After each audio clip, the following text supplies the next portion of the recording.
me dit, ah, le mutant 12, il est muté dans le même gène que le mutant 3, et dans un même gène que le mutant 3, et dans un même gène que les mutants 1 et 2. Donc, il fait partie de 2 groupes de complémentation, donc c'est bien un double mutant, il est bien muté dans 2 gènes. Okay, et ce n'est pas 2 mutations dans un même gène, ce n'est pas possible parce que sinon, il ne serait pas dans 2 groupes de complémentation différents. Okay. Vous pourrez reprendre la notion après. Donc, si R est proche de 0, alors on peut dire que les gènes sont physiquement... Ah ben non, ils sont physiquement liés. Quand c'est génétiquement lié, Romain, c'est toujours physiquement lié. Génétiquement lié, ça veut dire qu'il y a peu de crossing over entre les 2 sites. OK? Donc, c'est qu'ils sont forcément sur le même chromosome. Et proches. Génétiquement indépendants, ils sont soit sur le même chromosome et éloignés, il y a tout le temps des crossing over, enfin très souvent des crossing over entre les 2 sites. Et s'ils sont physiquement liés, il n'y a pas besoin de crossing over pour avoir 50% de recombinance, 50% de parentaux, puisque l'alignement le long de la plaque métaphasique est suffisant, et va expliquer cette répartition. Okay, donc quand c'est physiquement indépendant, c'est génétiquement indépendant.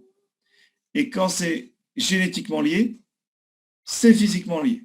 La question, là où on a des points d'interrogation, c'est quand c'est génétiquement indépendant, ça peut être physiquement indépendant ou physiquement lié. Il y a les 2 cas possibles. Ça, je vous l'avais déjà mis par le passé. Donc, pour revenir à nos moutons, je vais essayer d'effacer ce que j'ai écrit. Hop. Voilà. Si la liaison génétique est forte, 1 moins R sur 2, et ce n'est pas 1 moins R sur 2, c'est 1 moins R divisé par 2, c'est la fréquence des histidines plus. Et la fréquence des histidines moins, bah, c'est 1 moins R sur 2 plus R sur 2, ça fait 1,5, plus R sur 2, donc ça fait 1 plus R sur 2. Ça, c'est la fréquence des histidines moins. Quand R, il tend vers 0,5, eh ben, 1 moins R sur 2 et 1 plus R sur 2 tendent vers 1,5 chacun. Par contre, si les, si les 2 sites... qu'est-ce que je vous dis comme bêtise? Oui, c'est ça. Quand la liaison génétique est forte, R tend vers 0. Donc, on a 1 moins R sur 2 et 1 plus R sur 2 qui tendent vers 1,5. Et si par contre les 2 sites génétiques sont très éloignés et donc sont génétiquement indépendants, alors on observe un ratio 3 quarts, 1 quart. C'est-à-dire que R va être égal à 0,5. Donc ici, ça va nous faire 1,5 divisé par 2, 1 quart. Et là, 1 plus 1,5, ça fait 1,5 divisé par 2, ça nous donne 3 quarts. OK? Donc le 3 quarts, 1 quart qu'on attend quand on a un seul gène impliqué. Sauf que là, on a 2 gènes, c'est ce que nous a montré le TCF. Donc voyez bien la différence entre calculer une distance génétique qui va nous donner des informations de distance. Est-ce que les 2 gènes ils peuvent être sur le même chromosome? Est-ce qu'ils sont obligatoirement sur le même chromosome ou est-ce qu'on n'a pas l'info? Est-ce qu'ils sont proches ou pas physiquement? Et puis le TCF qui a une autre information qui n'est pas un calcul de distance, de liaison, etc., qui nous dit juste le nombre de... S'il y a plusieurs gènes de mutés concernant le caractère qui nous intéresse, pour le phénotype qui nous intéresse, et surtout, ça on pourrait l'avoir un peu autrement, mais surtout, est-ce que les deux mutants sont mutés dans un même gène? Oui, ou c'est pas un fantôme, c'est bien mon fils qui joue, je sais pas ce qu'il fait, mais bon. Il est avec des Legos. Excusez-moi, monsieur. Ouais. En fait, moi, j'ai pas trop compris les cas où il fallait faire 1 moins R et 1 plus R. Ben, vous voyez, là, vous avez la fréquence des gamètes. Donc, les gamètes parentales, les gamètes parentaux, les spores parentales, elles ont une fréquence de 1 moins R sur 2. Ça va? Oui. R, c'est la fréquence de recombinant, hein, pour ceux qui demandent. Et je vois Mohamed qui demande ce que c'est que R. R, c'est la fréquence de recombinant. Hein, si vous voyez les A moins B++, les A plus B-, c'est égal à R. C'est R sur 2 pour chaque. Hein, si vous faites R sur 2 plus R sur 2, ça fait R. Et donc, si vous regardez le phénotype IS+, ça concerne que les spores A plus B+. Donc, leur fréquence, c'est 1 moins R sur 2. Et par contre, les histidines moins, c'est les A moins B moins, les A moins B+, et les A plus B moins. Donc, c'est 1 moins R sur 2 plus R sur 2 plus R sur 2. Donc, ça fait 1 plus R sur 2. C'est bon? Oui, merci, monsieur. OK. OK. Comment on met à profit la complémentation fonctionnelle pour sélectionner les diploïdes? C'est ça qui vous manquait dans vos schémas où on faisait le protocole pour sélectionner des diploïdes. Je vous disais, on met ça sur un milieu qui permet de sélectionner des diploïdes. Alors, la question, c'est que des physiquement liés de Romain. Oui, là, c'est physiquement lié puisqu'il y a une distance génétique inférieure à 50 unités de recombinaison. En fait, c'est parce que j'ai pas compris pour la diapo d'avant. Oui. Si la liaison génétique est forte ou si les deux sont indépendants, tout ça, c'est que si les deux gènes sont physiquement indépendants. Alors s'ils sont physiquement indépendants, il ne peut pas avoir de liaison génétique forte. Ah oui, c'est forcément lié. OK. Ouais. Par contre, si les deux loci sont génétiquement, là j'aurais dû mettre génétiquement, si les deux loci sont génétiquement indépendants, qu'ils soient physiquement liés ou physiquement indépendants, peu importe, on observe ce ratio de 3 quarts, 1 quart. Puisque ça vient directement de cette formule. Et quand les deux loci sont génétiquement indépendants, R est égal à 0,5. Et quand il y a une liaison génétique, R est inférieur à 0,5. OK?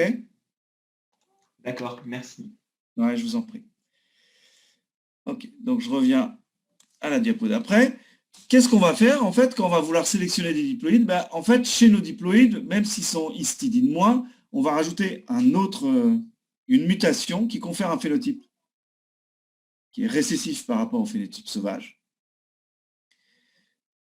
et qui va affecter un autre caractère. Donc, par exemple, on va prendre une mat A qui est histidine moins, mais aussi trip moins, et une mat alpha qui sera ura moins, en plus d'être histidine moins. Okay, donc mon mutant 1, je vais introduire dans ce mutant une mutation qui va le rendre trip moins, et mon mutant 3, je vais ajouter dans son génome une mutation qui est ura moins. Comment je fais ça? Tout simplement en faisant des croisements. Hein. C'est un petit peu long, mais on peut le tester assez facilement.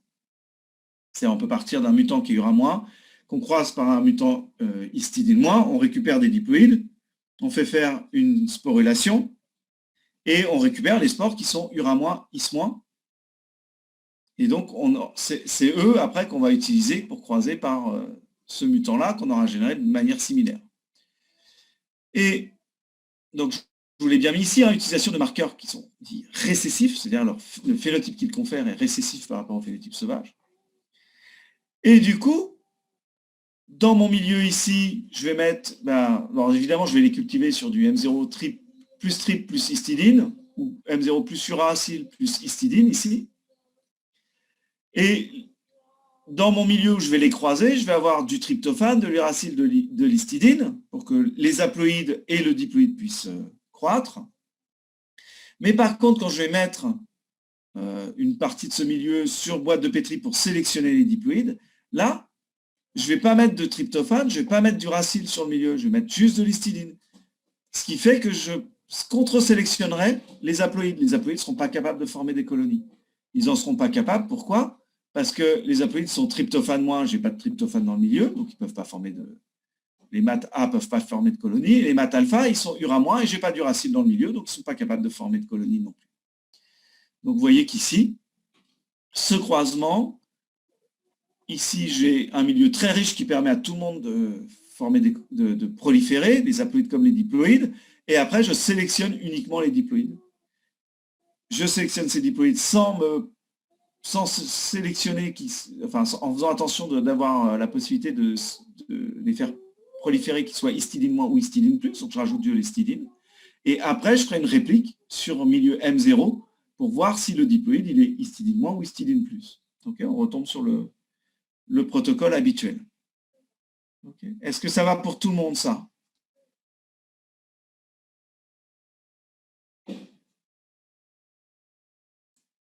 Notre commentaire, c'est que ça... Bof, dit Zoé. J'interprète ça comme bof. Ok, donc là, on voit le truc ici, la conclusion ici.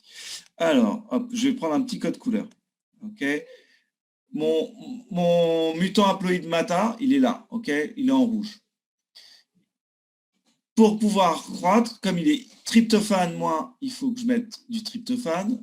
Comme il est histidine moins, il faut que je mette de l'histidine. Zoé, on est d'accord jusque-là.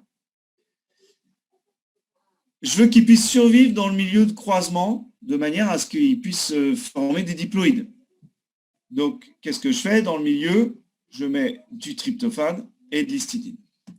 Et puis, mon autre haploïde, par lequel je le croise, l'autre mutant histidine moins et ura moins, donc je vais lui donner de l'uracile et de l'histidine pour qu'il soit capable de former des colonies. Et là aussi, je veux qu'il soit capable de survivre dans le milieu de croisement. Okay, donc je lui donne uracile, histidine. Donc vous voyez que le milieu, il permet bien aux deux haploïdes de survivre et aux diploïdes. Comme trip- et ura- sont des phénotypes qui sont récessifs par rapport à trip+ et ura+, en tout cas pour les mutations que j'utilise ici, eh bien, qu'est-ce que je vais avoir? Je vais avoir ici des diploïdes qui seront... Alors, vous savez quoi? Je vais noter les génotypes maintenant. On va dire que celle-ci, elle est mutée dans le gène IS3, on va dire. Elle est IS3-, et elle est URA2-, mutée dans un des gènes de la voie de biosynthèse de l'uracile qui s'appelle...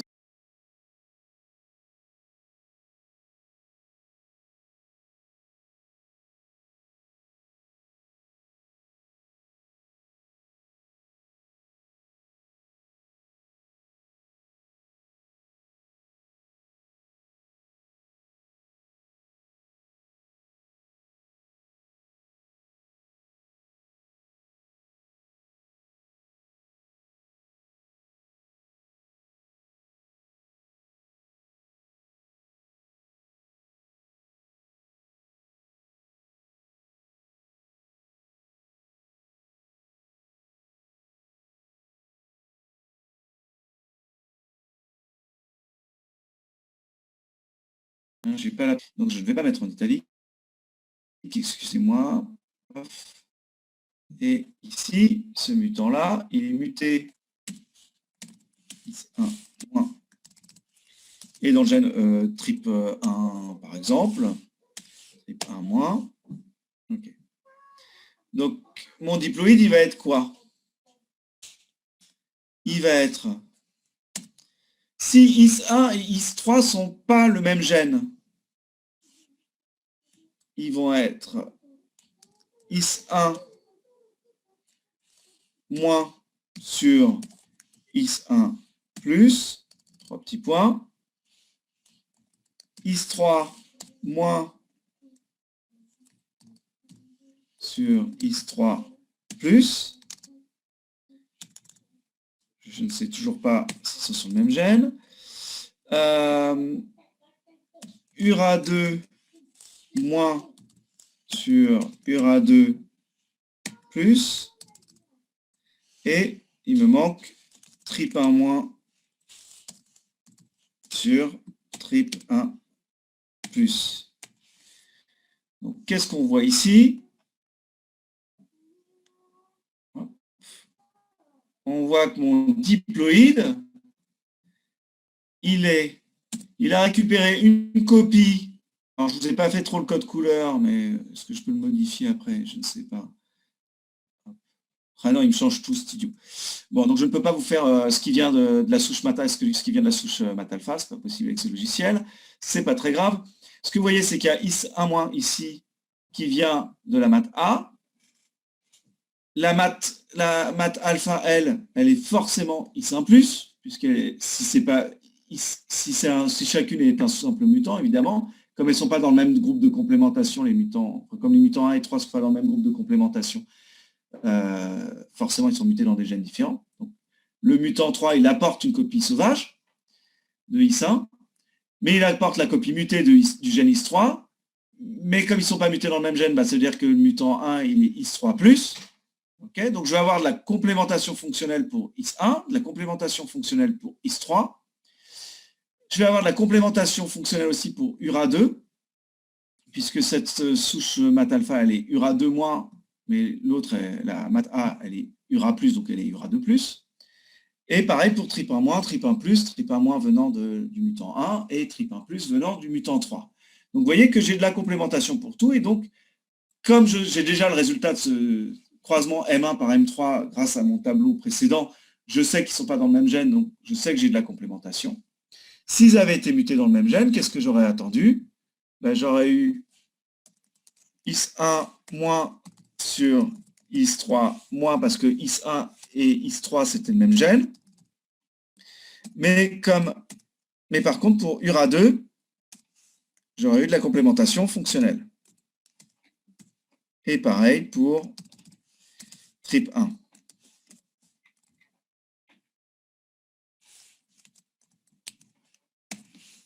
OK? Donc voilà le résultat que j'aurais obtenu si les mutants 1 et 3 avaient été mutés dans le même gène. Ou dans un même gène. OK? Donc vous voyez qu'ici, dans le deuxième cas, je n'avais pas de complémentation. Donc j'avais un phénotype histidine-. Je vais vous le noter. Histidine-, ce qui me dit pas de complémentation fonctionnelle. Je vous abrège en CF. Donc les deux mutants sont mutés dans un même gène. Sont mutés dans un même, et pas dans le même gène, sauf si je sais que c'est qu'ils n'ont qu'une seule mutation. Et pour le cas du haut, j'aurais conclu phénotype histidine+. Ah, il ne me le prend pas, qu'est-ce que j'ai fait encore? Histidine+, toc. Donc, complémentation fonctionnelle. Les deux mutants ne sont pas mutés dans un même gène. Concernant le caractère de croissance en absence d'histidine dans le milieu.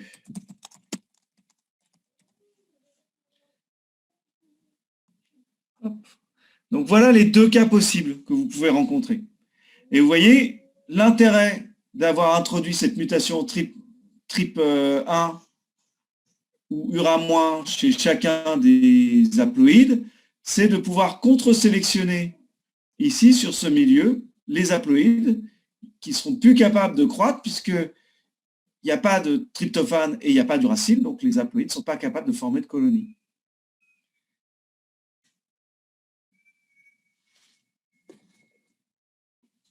Alors, effectivement, pour un TCF, on n'utilise que des mutations qui ont un effet récessif. Et de la même manière, les marqueurs qu'on va utiliser pour contre-sélectionner les haploïdes, pour les éliminer sur le milieu de sélection des diploïdes, eh bien, ce sont des marqueurs qui confèrent un phénotype qui est récessif par rapport au phénotype sauvage. Sinon, ça ne peut pas marcher. Okay. C'est pour ça que je vous l'ai mis sur la diapo d'avant. Je vais effacer ce qu'il y a sur cette diapo, si ça vous va. Comprenez bien hein, que c'est les deux cas possibles. Premier cas, il n'y a pas de complémentation. Deuxième cas, il n'y a pas de complémentation. Excusez-moi, monsieur, il y a quelque chose que je n'ai pas compris. Déjà, quand du coup on fait, pour voir tous les haploïdes diploïdes, qu'on les met sur une culture MO plus histidine, du coup ça va tuer tous ceux qu'on mat A et mat alpha, enfin trypto- et URA-. C'est ça. Et après sur la réplique, ça va sélectionner. En fait, je vois pas ce qu'il y a la barre. C'est quoi, c'est M0?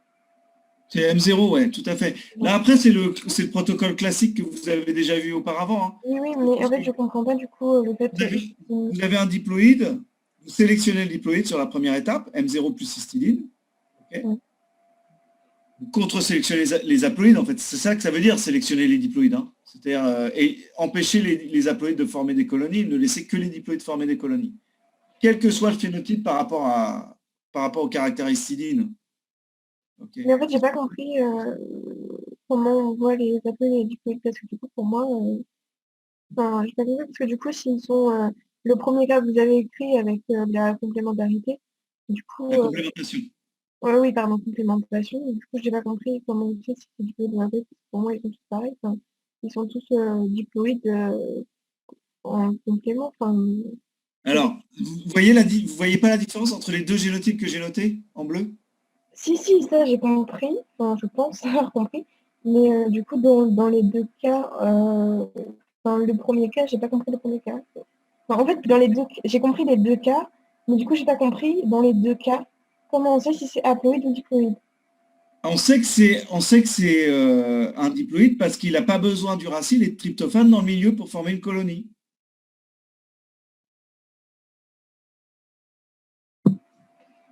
Ouais. Il ne pouvait pas y avoir de diploïde uracile et tryptophane ou je sais pas. Et les diploïdes, ils sont forcés. En fait, vous voyez, j'introduis par MAT-A une mutation dans un gène impliqué dans la synthèse du tryptophane, et par la MAT-alpha, une mutation qui est impliquée dans la synthèse de l'uracile. Donc là, quand je mets que le MAT-A, il est trip-, ura+, c'est sous-entendu. Et le MAT-alpha, il est ura-, mais il est trip+.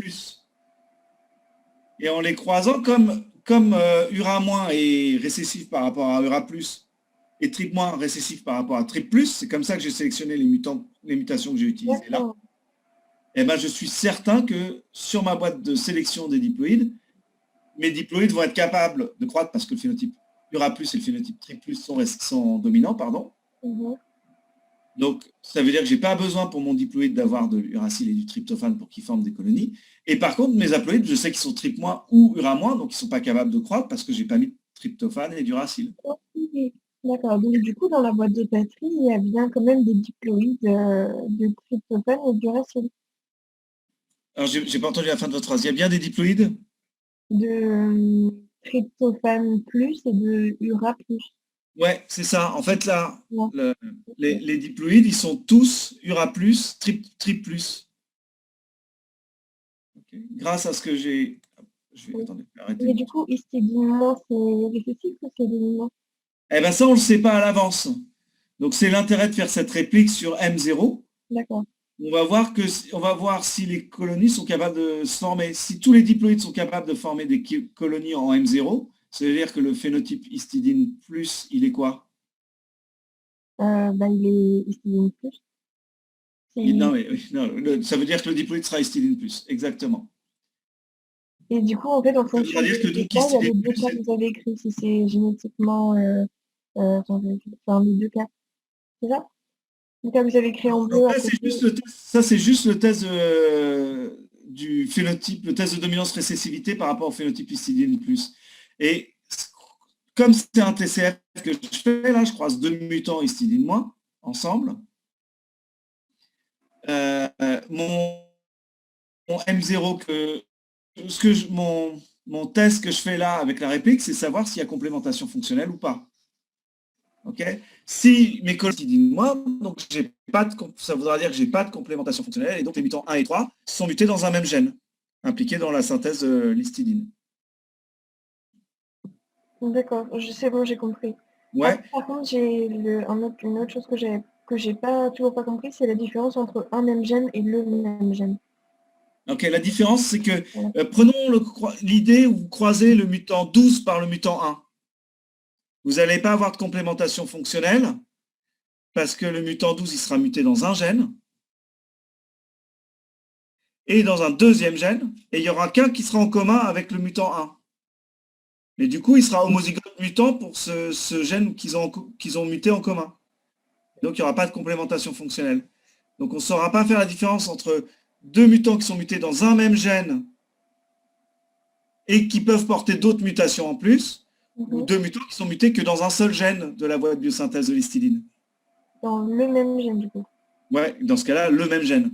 Donc, si on sait que les mutants sont des simples mutants, pour l'histidine, pour la voie de biosynthèse de l'histidine, alors, s'il n'y a pas de complémentation fonctionnelle, on pourra conclure qu'ils sont mutés dans le même gène. D'accord, c'est bon. Mais à partir du moment où il peut y avoir plusieurs gènes mutés, ben on est obligé de dire dans un même gène, parce que c'est suffisant d'avoir une mutation dans un même gène et d'avoir des mutations dans d'autres gènes différents pour ne pas avoir de complémentation fonctionnelle. Et du coup, ça sera donné dans les sites. On ne peut pas savoir si en mettant Bah, les... si vous ne savez pas, vous dites dans un même gène. Comme ça, vous ne prenez pas de risque. Merci. Je vous en prie. Alors, Zoé, le X plus est sur un gène est apporté par l'autre qui n'est pas moi. Ok, c'est bon. C'est bon, Zoé. Donc, ça a répondu normalement à votre question, Audrey. Si c'est pas clair, vous me le dites. Monsieur, Oui, je vous écoute. du coup, j'ai pas bien compris à quoi ça sert en fait tout ça. Ok. Alors, ça sert, là, ce que je vous montre plusieurs choses d'un coup. Premièrement, comment sélectionner des diploïdes en utilisant la complémentation fonctionnelle. Voilà, vous voyez le monstre. Quentin, tu me laisses travailler, s'il te plaît? T'as faim. Il a faim, le pauvre enfant. Il reste encore une demi-heure. Dans une demi-heure, tu manges.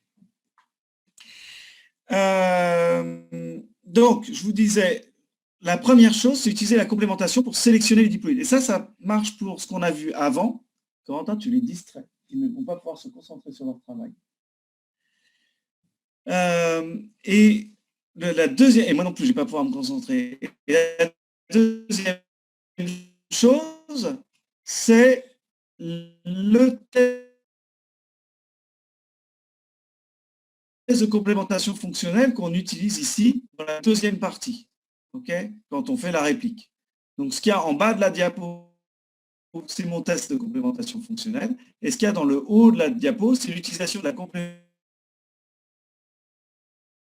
fonctionnelle pour sélectionner les diploïdes. Est-ce que c'est plus clair, Zoé? Ou pas?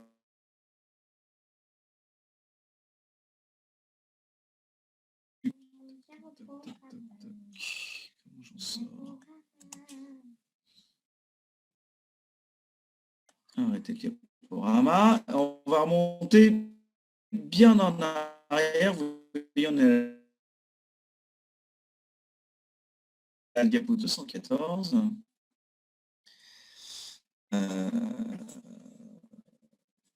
Parce que c'est bien avant.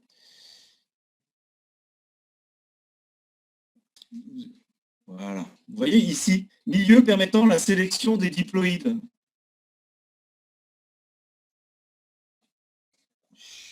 Ce milieu permettant la sélection des diploïdes, c'est un milieu qui est permis grâce à d'autres mutations qui n'ont pas été mentionnées ici. Par exemple, imaginons, celle-ci, elle serait le signe moins, et puis celle-ci, avec une mutation qui confère un phénotype qui est récessif par rapport à leucine plus.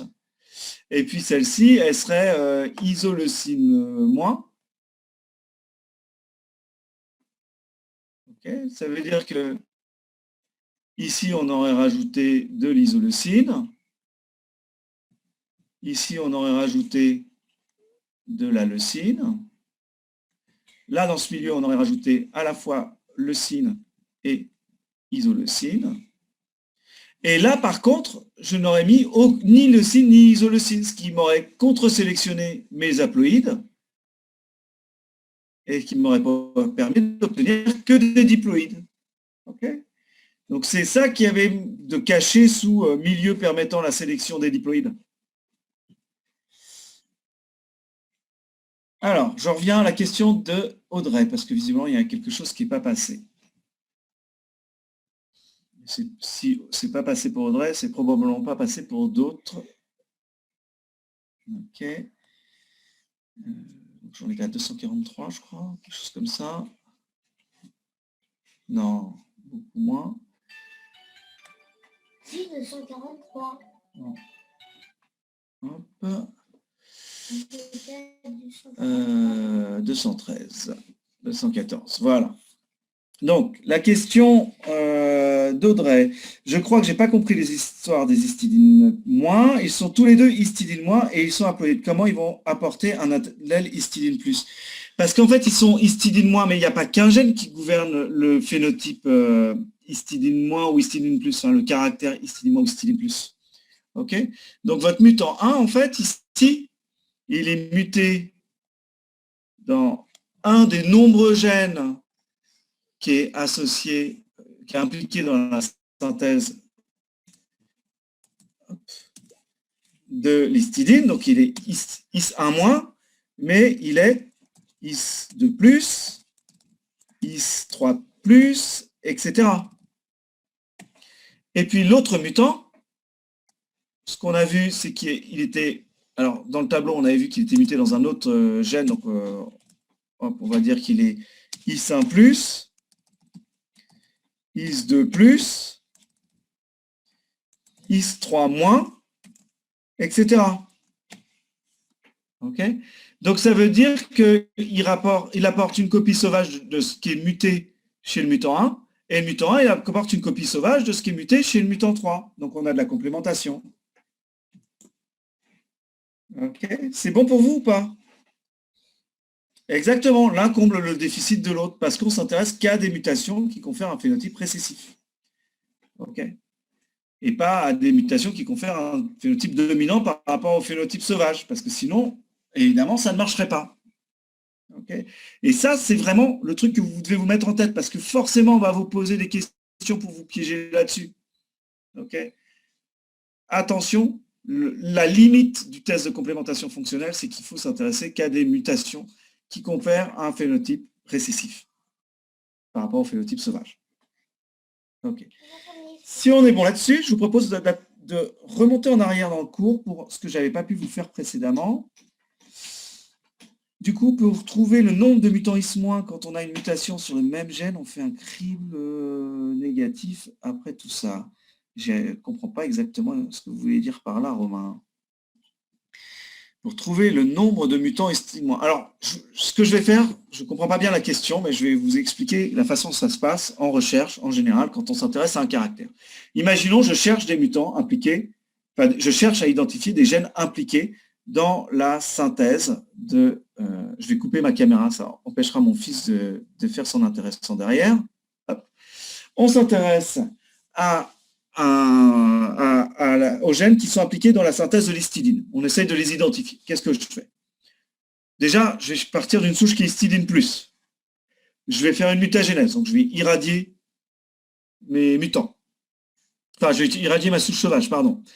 Je vais faire un crible négatif, donc je vais être obligé de faire une étape d'enrichissement. Donc j'irradie, j'attends que mes levures arrivent à un stade stationnaire, je les précipite, je les rensemence dans un milieu qui va permettre seulement aux sauvages de proliférer, et je vais rajouter de la et je vais rajouter de la mycostatine, qui va tuer une bonne partie des sauvages, 99,9% de moins, parce que j'ai tué beaucoup de histidine plus, enfin de phénotype histidine plus. Ces mutants-là, je vais les identifier en les mettant sur milieu M0 plus histidine et en faisant une réplique sur milieu M0. Les colonies qui se formeront sur milieu M0 plus histidine, mais qui ne se formeront pas sur milieu M0, seront les levures de phénotype histidine moins. OK? Je fais, à partir d'un Erlenmeyer, je sélectionne un mutant. Et je recommence l'expérience avec un deuxième Erlenmeyer que j'irradie, je fais l'étape d'enrichissement, l'étalement sur boîte de pétri, les répliques, je sélectionne un nouveau mutant, etc. Et je vais sélectionner comme ça un grand nombre de mutants indépendants, puisqu'ils sortent de mutagénèse indépendante. Et à partir de ces mutants, je vais les croiser les uns avec les autres pour identifier le nombre de gènes qui ont été mutés parmi tous mes mutants. Okay? Donc, première étape, je dois vérifier que tous mes mutants, ils ont un phénotype qui est récessif par rapport au phénotype sauvage. Donc, je les croise par la souche sauvage. Je regarde le phénotype chez le diploïde. Toutes celles qui ont un phénotype récessif, je les croise ensuite entre elles et je cherche à voir si elles complémentent ou pas. C'est-à-dire si elles sont mutées dans un même gène. Et avec ça, comme ça, je vais pouvoir identifier un certain nombre de gènes et pouvoir dire, ben voilà, imaginons, j'ai 7 groupes de complémentation, au moins 7 impliqués dans la biosynthèse de l'histidine. Je vais pouvoir voir quel gène en regardant, pouvoir regarder après sporulation, si le nombre de... alors déjà, je vais étudier la sporulation du croisement, enfin du diploïde issu du croisement entre le mutant et la souche sauvage pour voir le nombre de gènes mutés dans chaque souche. Et quand j'ai des simples mutants que je croise ensemble, eh ben, je vais pouvoir étudier la sporulation des diploïdes pour voir si les deux gènes sont liés ou pas, en regardant la fréquence des gamètes recombinés. Est-ce que c'est clair pour tout le monde, cette démarche? C'est peut-être un petit peu compliqué, peut-être on pourrait l'écrire. Est-ce que je peux créer une diapo là? Nouvelle diapo. Juste ma dernière phrase, ouais. Hop. Ça veut dire qu'il faut...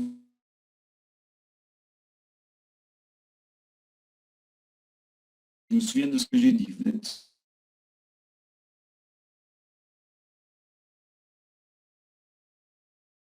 C'est dur avec moi. Donc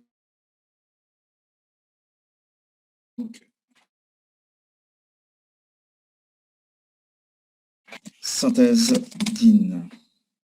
Okay.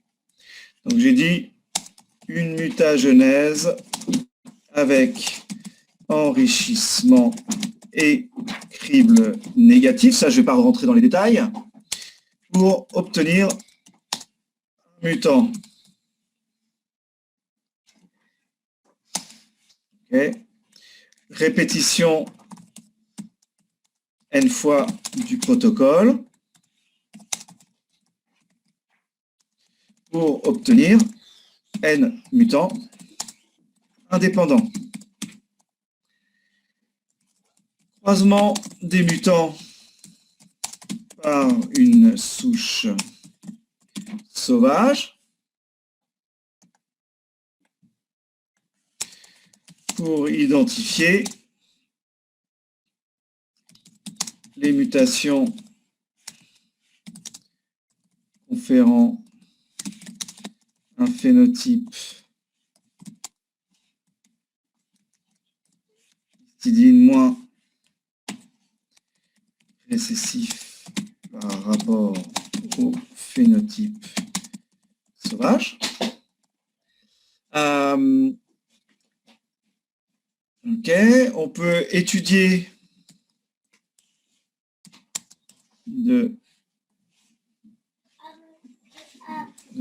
croisement, étude de la sporulation des spores générés par ce diploïde pour identifier s'il s'agit de simples mutants.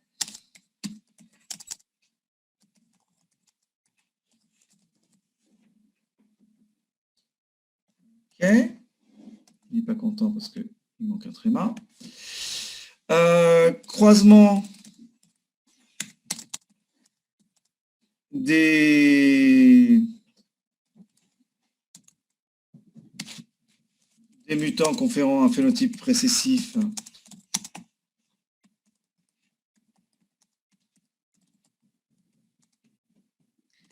par rapport au phénotype sauvage entre eux pour faire le test de complémentation fonctionnelle qu'on abrège en TCF. Ok. Et ça me dit, ça me donne un certain nombre de groupes de complémentation. Attention, dites pas complémentarité, parce que j'ai entendu tout à l'heure, mais vous le dites très très souvent. C'est de la complémentation fonctionnelle qui correspond au nombre minimum de gènes impliqués dans la synthèse de l'histidine. Et dernière étape, étude des spores, je vois que j'ai fait des fautes de frappe, excusez-moi, des spores générés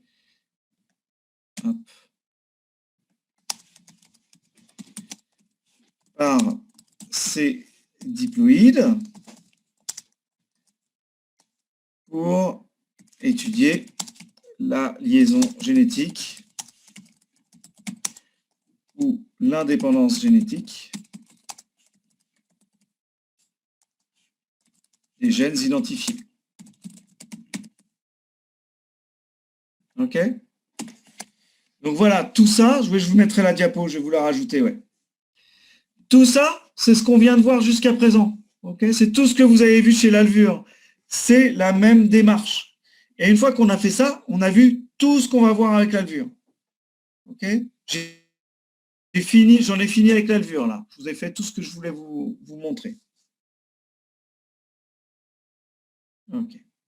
Donc, je vous mettrai cette diapo, peut-être peut-être j'essaierai de vous faire un truc un peu plus joli et élégant que ça, mais voilà. Est-ce que vous avez des questions là-dessus? Tu fais attention, Corentin, c'est cassé, tu vas te couper. Parce que vous l'avez fait tomber. Oui. C'est clair, ok, c'est super. Alors, puisqu'il reste que même pas 5 minutes, je ne vais pas commencer la suite du cours. Ok, ce que je vous propose, c'est de répondre à vos questions si vous aviez des questions sur le test que vous avez fait tout à l'heure. Tout à l'heure, au début, il y avait des questions, mais je les ai zappées du coup. Attention, Corentin, tu vas te couper, je rigole pas. Pose ça, s'il te plaît. Donc, mis à part le petit souci dans un énoncé de question où il manquait la dilution, le degré de dilution qu'on voulait, vous ne pouviez pas deviner du coup la réponse. Tu laisses où c'est, Corentin? Ok.